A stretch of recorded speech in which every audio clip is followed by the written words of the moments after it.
ان سے جب یہ کہا جاتا ہے کہ تم اللہ کے دیے ہوئے مال میں سے لوگوں کو دو، تو وہ جواب دیتے ہیں، قرآن کہہ رہا ہے یہ کہ وہ جواب دیتے ہیں کہ ہم انہیں کیوں دیں جنہیں اگر اللہ چاہتا تو خود دے دیتا. اور پھر یہ تم سے یہ بھی سوال کرتے ہیں کہ ہم اپنے مال کو کیسے صرف کریں. قرآن مجید کے اندر اللہ تعالیٰ ارشاد فرماتا ہے کہ ہم نے جو کچھ پیدا کیا ہے وہ انسانوں کے لیے پیدا کیا ہے. وہ کسی سرمایہ دار کے لیے، کسی جاگیردار کے لیے، کسی وڈیرے کے لیے پیدا نہیں کیا. لیکن بدقسمتی ہماری یہ ہے کہ ہمیں اپنے حقوق کا ادراک نہیں، ہمارے اندر یونٹی نہیں ہے. آج وہ جماعتیں کہ جنہیں ہم بائیں بازو کی جماعتیں کہتے ہیں، اس پاکستان کے اندر اپنے اپنے چھوٹے چھوٹے پاکٹس بنا کر اپنے اپنے مفادات کی جنگ لڑ رہے ہیں. میرا سوال یہ ہے کہ کیا وہ بائیں بازو کی تمام جماعتیں کسی ایک پلیٹ فارم پہ متحد نہیں ہو سکتی؟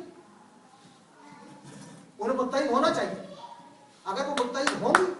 تب جا کر صورتحال بدلے گی. یہاں صورتحال یہ ہے کہ ہر شخص نے اپنی اپنی ایک پارٹی بنا رکھی ہے، اس کے ساتھ چند لوگ ہیں اور وہ اپنے اپنے کام کریں. محفوظ خان شجاع صاحب جو رسالہ نکالتے ہیں، ان کی زندگی جدوجہد سے تعبیر ہے، اور میں یہ سمجھتا ہوں کہ انہوں نے اپنی زندگی کا بیشتر حصہ ان غریب مزدور اور کسانوں کے حقوق کی جدوجہد میں گزارا ہے کہ جنہیں اب تک اپنی منزل میسر نہیں آئی. جب ہم اسکول کے زمانے میں ہوا کرتے تھے تو بھی دائیں اور بائیں کی سیاست ہوا کرتی تھی. پھر جب ہم کالج میں آئے تب بھی دائیں اور بائیں کی سیاست ہوا کرتی تھی.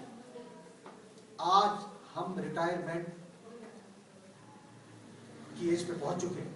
لیکن آج تک صورتحال جہاں تھی وہیں کی وہیں. آج غریب غریب سے غریب تر ہے اور امیر کا سرمایہ دن بہ دن بڑھتا چلا جاتا ہے. تو میں آج اس موقع سے فائدہ اٹھاتے ہوئے تمام کی تمام، ہماری جنگ کسی سے نہیں، ہماری جنگ حقوق کی جنگ ہے. ہماری جنگ انسانوں سے نہیں ہے، ہماری جنگ ظالموں سے ہے. ہماری جنگ ان لوگوں سے ہے جنہوں نے انسان کو انسان کا غلام بنا رکھا ہے. لہذا اس موقع سے فائدہ اٹھاتے ہوئے میں ان تمام طاقتوں کو کہ جو انسانی حقوق کی بات کرتی ہیں، جو انسان کو دنیا میں سرخرو دیکھنا چاہتی ہیں، میں انہیں دعوت دیتا ہوں کہ وہ ایک پلیٹ فارم پہ، خدا را ایک پلیٹ فارم پہ جمع ہو.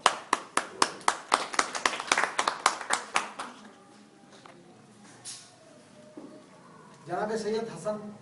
ناصر صاحب سے جب میرا تعارف ہوا تو شاید ان کو شہید ہوئے 20-25 سال گزر چکے ہیں. یہ کیسی عجیب بات ہے کہ وہ لوگ کہ جو ہماری تاریخ میں جن کے نام سنہری حروفوں سے لکھے جانے چاہیے،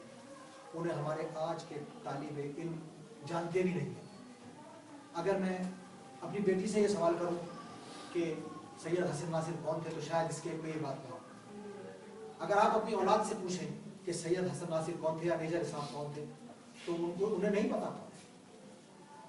ہماری کتابوں میں ہمارے ہیروز کے نام جان بوجھ کر شامل نہیں کیے جاتے، جبکہ ہمارے پڑوسی ملک میں آپ یہ دیکھیے کہ بھگت سنگھ نامی ایک شخص جس کو وہ اپنا ہیرو قرار دیتے ہیں، جس کا تعلق پاکستان کس خطے سے تھا، جو فیصل آباد کا رہنے والا تھا، اور سید حسن ناصر جو نہ صرف یہ کہ اس پوری ساؤتھ ایشیا کی جو سرزمین ہے اس کے مزدوروں کی اور اس کے کسانوں کی جدوجہد کی بات کرتا تھا، ان کے حقوق کی بات کرتا تھا، اس کو آج چند لوگ ہوں گے کہ جو اسے جانتے ہوں گے اور جو اس کی یاد اپنے دلوں میں سجائے بیٹھے ہوں. تو ضرورت اس بات کی ہے کہ ہم ان چھوٹے چھوٹے لوگوں کو مواقع فراہم کریں، ان کی پذیرائی کریں، ان کی حوصلہ افزائی کریں کہ جنہوں نے اس جدوجہد میں حصہ لیا ہے، جنہوں نے قربانیاں دی ہیں، تاکہ ہماری آنے والی نسل جو ہے اس کے اندر بھی یہ جذبہ بیدار ہو کہ وہ بھی اس راہ پہ چلتے ہوئے نہ صرف اپنے بلکہ دوسرے کے حقوق کی بات کریں. ہماری ذہنی تربیت تو اس طرح کی گئی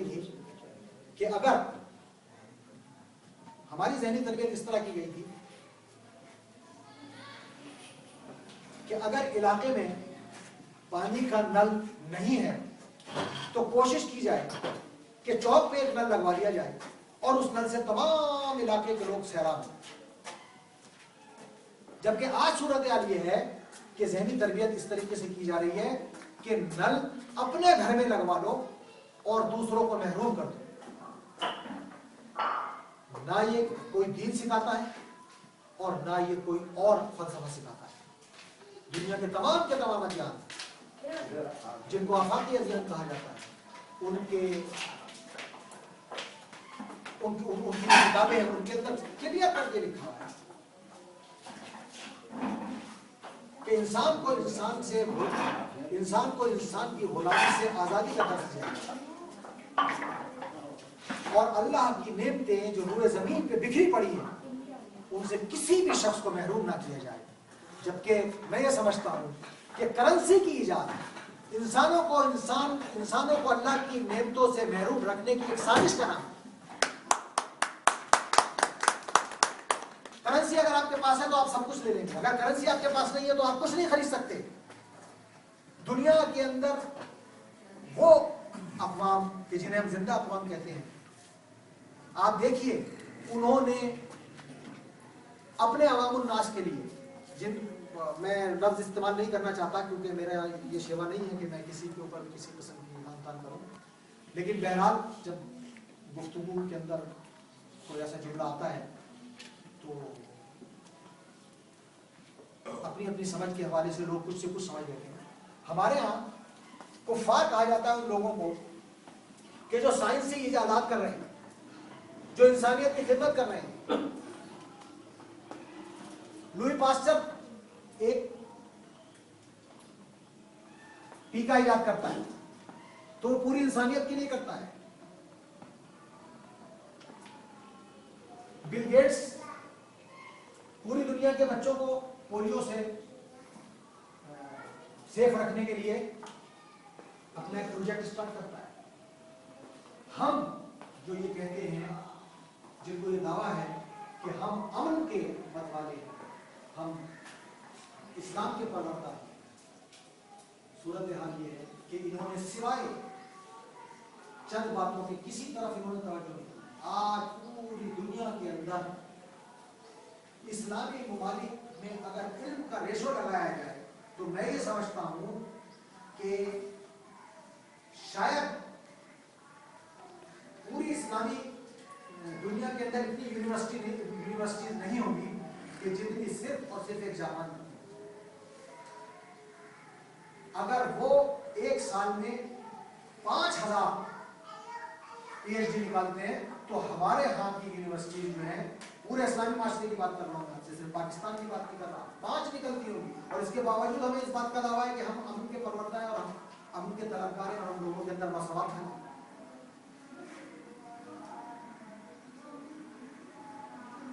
جواب والا بات دراصل یہ ہے کہ ہم نے جو اس ایوارڈ کا اعلان کیا, ہم نے یہ کوئی ہماری طرف سے کوئی بہت بڑا کام نہیں ہے, صرف اور صرف ہم اپنا ایک حصہ ڈالنا چاہتے ہیں. ہم لوگوں کو دعوت دینا چاہتے ہیں کہ جن لوگوں نے جدوجہد کی ہے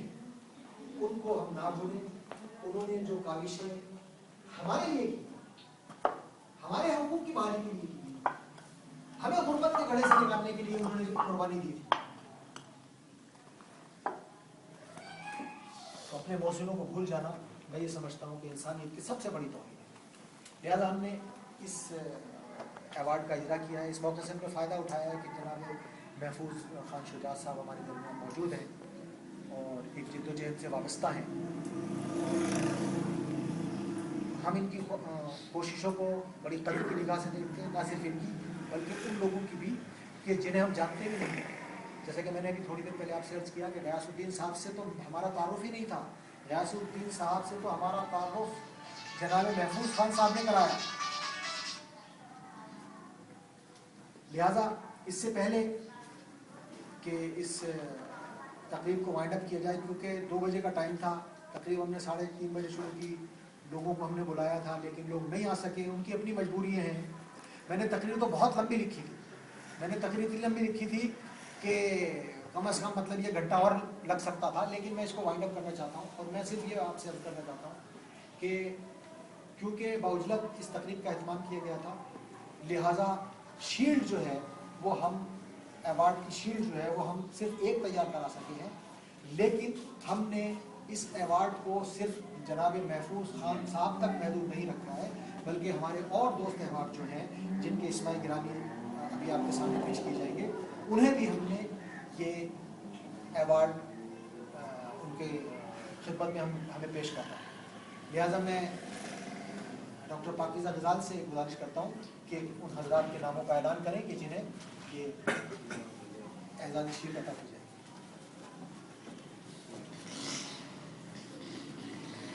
خواتین حضرات کو حسن ناصر شہید اور میجر اسحاق محمد ایوارڈ کے لیے نامزد کیا گیا ہے، ان کے اسماء گرامی یہ ہیں: محفوظ خان شجاعت صاحب برائے سیاسی و ٹریڈ یونین، غیاث الدین صاحب برائے سیاسی و ٹریڈ یونین، پروفیسر کلام اشر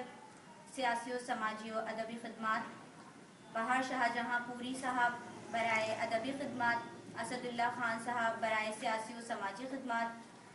زین افغان صاحب برائے ادبی و سماجی و سیاسی خدمات، محمد فاروق برائے سماجی خدمات، نسیم ساگری